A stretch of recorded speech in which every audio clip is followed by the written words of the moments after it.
자, 이제 메인인 사면으로 들어갈게요. 사면.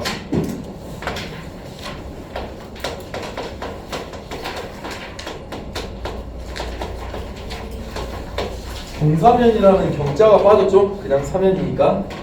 실질적으로는 경사면이겠죠? 이걸 최근에 저도 마이더스 IT라는 회사에서 강의를 하면서 알게 된 건데, 사면이 표준어가 아니라 비탈면이 표준어더라고요. 한글의 순서 표현이 비탈면이에요. 사면이 아니라. 그렇다고 지금 비탈면으로 바꾸기 뭐하니까 사면으로 배워볼게요. 자, 이걸 왜 외우느냐? 모든 공정의 비탈면이 형성돼요. 토공을 만지잖아요? 토공을 만지는데 모든 공정이 다 비탈면 형성이 안 될 수가 없어. 비탈면을 안 할 것 같으면 흑막이를 하는 거예요. 흑막이랑 온벽은 비탈면을 하기 싫으니까 하는 거야. 비탈면을 하는 게 훨씬 싸요. 당연히 비탈면이 이 3면이 제일 싸. 왜? 재료를 깎기만 하면 되니까. 재료를 사올 필요가 없잖아요.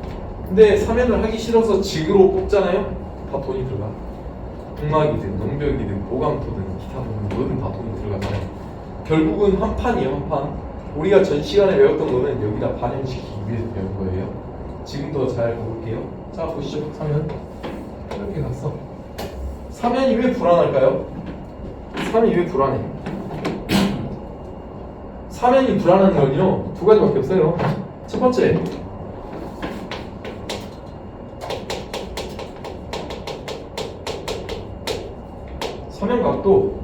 사면의 각도가 너무 세. 우리가 국토부에서 표준 구배를 정해놨어요. 정해놨어. 어떻게 정해놨냐? 성토시에 1대 1.5. 자, 1대 1.5가 뭐예요? 교수님. 서면 어때? 예, 사면의 경사인 1대 1.5는 어느 각도를 말하는 거예요? 여기 밑에 분의 위에. 그렇지. 밑에 분의 위에. 간단하죠? 1대 1.5면 높이보다 50% 정도 더 앞으로 나간 거야. 그래서 완만한 기울기가 형성돼요. 보통 1대 3의 기울기가 필요한 데가 있어요. 1대 3이면 어디냐면 제방이라든지 아니면 조경 식재를 심어야 될 곳에 조경 파트에 봐보면 시방 기준에 나와 있는 게 1대 3이 1대 3. 1대 3이면 구릉지 같아요. 완만해. 그 정도면 비탈면이 붕괴되는 게 이상해요. 근데 우리가 뭐가 안 되니까 자꾸 비탈면을 바싹 세운단 말이죠. 대지 경계를 초과한다거나 내가 이 부분을 이용하려고 하다 보니까 자꾸 이걸 더 많이 이용하고 싶거든. 나는 그렇게 이용하고 싶으면 어떻게 해야 돼요? 그냥 뭐 이렇게 한 점 없이 세울 거죠. 그냥. 정말 짜증나는 경우 엄청나게 많아요. 안 되는 걸 무리하게 요구한단 말이죠. 이걸 자꾸 안 되는데. 그러니까 안전검토를 하는 거예요. 좀 더 세워보고서. 성토시에는 1대 1.5. 그러면 절토시에는 1대 1.2. 절토가 훨씬 더 안정된다는 가정하에 이렇게 제안을 하고 있단 말이죠. 여기 또 있잖아요. 안반도 있고. 우리 이렇게 되어 있죠. 설계 도서, 토목 설계 도서 보면 다 이렇게 돼 있잖아요. 토사, 이빙, 발파. 그죠? 이걸 토사라고 합시다. 토사. 토사 기준이고요. 이빙, 발파. 이렇게 합시다. 발파 같은 경우에는 연암 이상이에요. 연암 이상. 이게 1대 써져 있어요. 강의 노트에 쓸 필요도 없어. 찾아보면 다 있어요. 있는 거 지금 말하는 거예요. 1대 0.3에서 1대 0.50이야. 이따 뒤에 가면 나와요. 1대 0.7. 뭐 이 정도 범주란 말이죠. 보통 1대 1.0까지 된다거나. 임시 사면 같은 경우도 각도가 이렇게 있는데 이거보다 더 높이고 싶어. 그러면 어떻게 하느냐? 안전검토를 해본다거나 대책 방안을 수립을 하는 거예요. 자, 이게 첫 번째예요. 자, 볼게요. 3의 각도가 첫 번째야. 3의 안전을 불안정으로 만드는 요소가. 두 번째가 무엇이냐? 무기식. 이게 끝이에요. 단순하죠? 혹시 지대 논리학 아세요? 지대 논리학? 지적 대화를 위한 넓고 얕은 지식. 최 사장이 지은 책인데. 처음 들어보셨어요? 제목만 들었어. 그쵸? 인문학의 대표적인 서적 중에 하나인데 책을 팔려고 하는 게 아니라 자꾸 책 이야기를 하네. 일권 같은 경우에는 수요와 공급 법칙에 의해서 전체적인 역사를 써놨어요. 역사, 그 다음에 1편이 정치, 뭐 이런 것들을 막 써놨단 말이죠. 그 책에 1권, 2권, 3권이 있는데 1권, 2권, 0권인데 어찌되었건 이분법적인 논리로다가 두 개를 썼어요. 이원론이라고 하죠. 이원론. 여자 아니면 남자, 도 아니면 도, 빨간당 아니면 파란당 이런 식이란 말이죠. 그렇죠? 이원론의 세상이 이런 식으로 해가지고 구분을 했는데 우리 공학이 대부분 다 이원론으로 돼 있단 말이죠. 어떻게? 작용력분의 저항력, 그죠? 비타면은 이 이원론적인 사고로 쉽게 설명이 가능하니까 이걸 먼저 말씀드리는 거예요. 제가 최근에 지대널 연구원을 팟캐스트로 지금 오디오북으로 엄청 듣고 있는데 0이에요.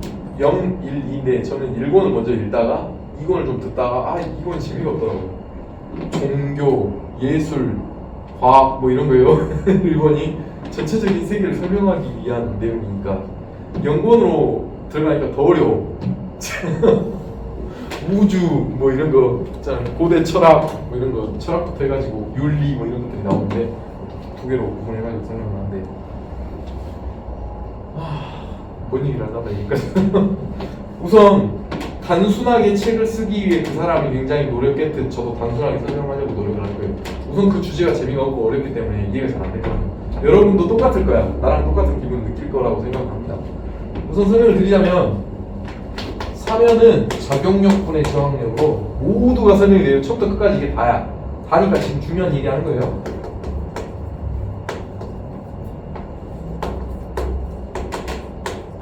사면은 다른 게 필요 없어요. 이것만 하면 다 할 수 있어. 그래서 작용력을 달리 말할게요. 전단, 강도. 전단, 능력. 심지어 토질리 기초기술사 시험 중에 이걸로 모든 걸 설명하라고 해가지고 문의가 나온 적도 있어요.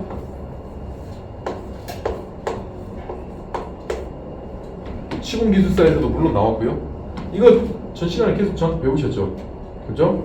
자, 이 우기시에 안전율이 떨어지는 거는요, 전단 응력이 증가했어요. 뭐가? 작용력이 증가한 거야. 전 시간에 제가 물에 빠진 휴지를 말씀드렸잖아요. 어떻게 됐지? 단위 중량이 무거워졌잖아요. 그렇게 되면 어떻게 됩니까? 무거워졌어. 그럼 비탄년이 아래로 쓸려 나가고 싶을 거 아닙니까? 흙이 포화 상태가 됐으니까. 그죠? 자, 보세요. 흙은 이렇게 돼 있어요. 공기, 물, 토립자. 제가 여기다가 뭐 GS분해 뭐 이런 거 VV분해 이런 거 안 쓸게요. 그냥 그림만. 뭔지 알죠? 제가 이것만 그림만 그려도 알 거야. 그런데 비가 오잖아요? 여기 이곳에 물이 꽉 차버려요. 원래는 평소 때는 비었던 공간에 물이 차요. 에어는 에어 VA 이게 뭐 중량이 있습니까? 없잖아요. 없는데 이게 물이 차면 어떻게 됩니까? 그만큼 중량이 추가로 생긴 거지 않습니까? 그럼 어떻게 되죠? 단위 중량이 이만큼 증가되잖아요. 이걸 저희는 불포화토라고 해요. 불포화토.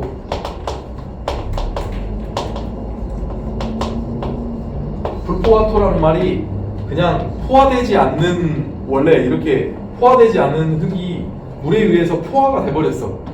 사면은 이런 특징을 가지고 있어가지고 집안이 무거워지는 거야. 그죠? 근데 전반적으로 이게 중요한 게 아니야. 전반 응력은 이런 부분에 의해 증가가 되는 거예요. 핵심은 이거야. 전단 강도. 계속 똑같은 얘기를 지금 하는 거예요. 이거는 C 플러스 시그마 프라임 프라임.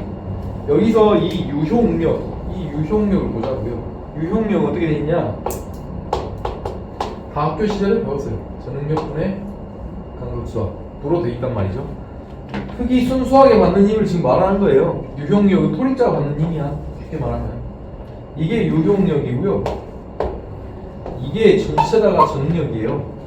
그러면 이 물까지 더해 있잖아요. 지금 전응력은. 그러니까 전응력 마이너스 강극수압으로 돼 있단 말이죠. 유효응력은. 그런데 비가 왔어. 비가 와서 여기 생기잖아요.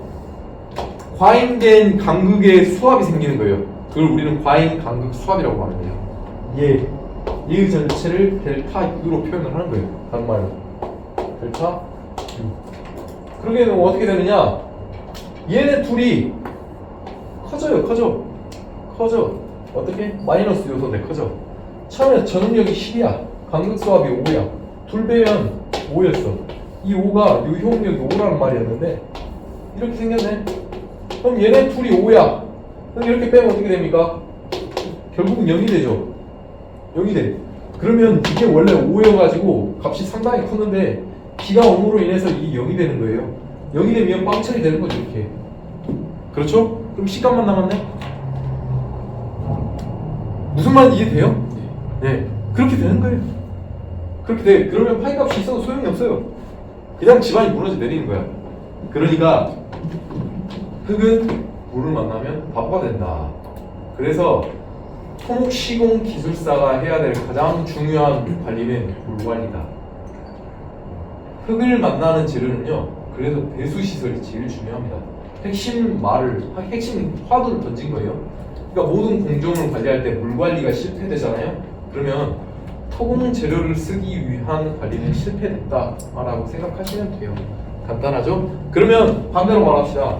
이러한 원리로 인해서 전당 강도가 뚝 떨어졌어요. 그렇게 되면 전체적인 안전율이 떨어지겠죠? 그렇잖아요? 그러면 반대로 말해봅시다. 나중에 공법을 선정을 했어. 보강을 한다 쳐. 그러면은 어떻게 될까요? 반대로 하면 돼요. 반대로. 어떻게 하느냐? 이게 문제점이에요. 문제점 때문에 우리가 붕괴가 된 거예요. 그러면 사면에 대한 대책은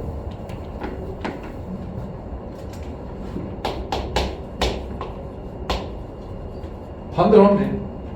전단 강도를 증가시켜준다. 전단 응력을 감소시켜준다. 이따가도 그렇게 배울 거예요. 답도 다 그렇게 쓸 거야. 간단하죠? 이게 사면의 처음부터 끝까지예요. 이것만 알면 사면은 아무것도 아니에요. 그러니까 답안에다가 제가 방금 썼던 이 공식들 있잖아요. 이걸 써요. 공법을 쓸 때 C 플러스 시그마 프라임 탄젠트 파이에서 어떤 게 증가됐다 라는 거를 공학적인 공식을 써줄 수 있는 사람이 되어야 돼. 답안지에 보면 사면 한 장 보면 다 그림으로 그리고 말아요. 답안지가 되게 심심해. 왜냐면 이런 것들 안 써주니까 그래요. 우리는 아는 걸 활용하는 겁니다. C가 뭔지 유효응력이 뭔지 아래다 설명을 하잖아요. 세네 줄씩 더 쓸 수 있어요. 남들보다 차별성이 생기는 거예요.